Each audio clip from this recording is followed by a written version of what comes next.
Now go to work, bitch.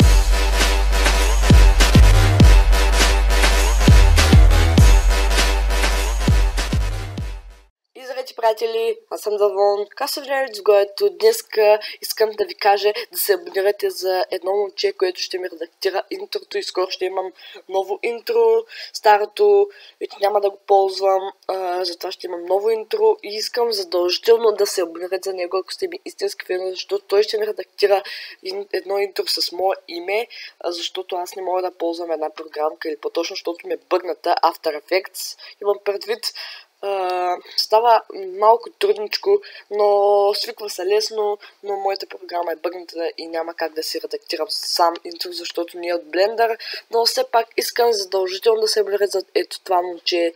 Той, както виждате, качва на Intro Templates, може да си ги редактирате с вашето име, да се рендърват и така да си имате ваше собствено интро с вашето име или с някое име, което вие искате, може на някой приятел да направите. Затова искам да се абонирате за това момче, също така да му харесате видеята. Да, много хубави темплейт качва. Аз вече съм си харесала едно интро и да, както казах, скоро ще има ново интро, така че моля ви, абонирайте се за това момче.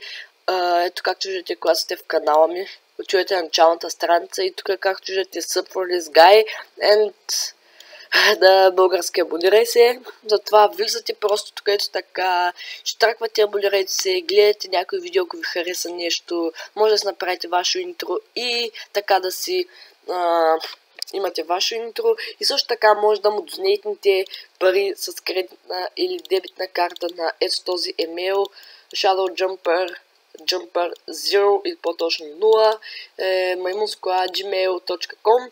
Там може да му донейтнете пари, ако искате. И така ще му помогнете да прави още интро темплейтове и още по-хубави и качествени. И да, това е всичко. Искам задължително да се абонирате, ако сте ми истински фен. И за последно, моля ви, абонирайте се за това момче. Много ще ми помогнете и за мене, и на мене, и на него. Така че да, това е всичко от този клип. Моля ви, абонирайте се за това момче. И да, това е всичко. Се видим скоро. Чао, чао! Tell me pretty lies, look me in the face, tell me that you love me, even if it's fake.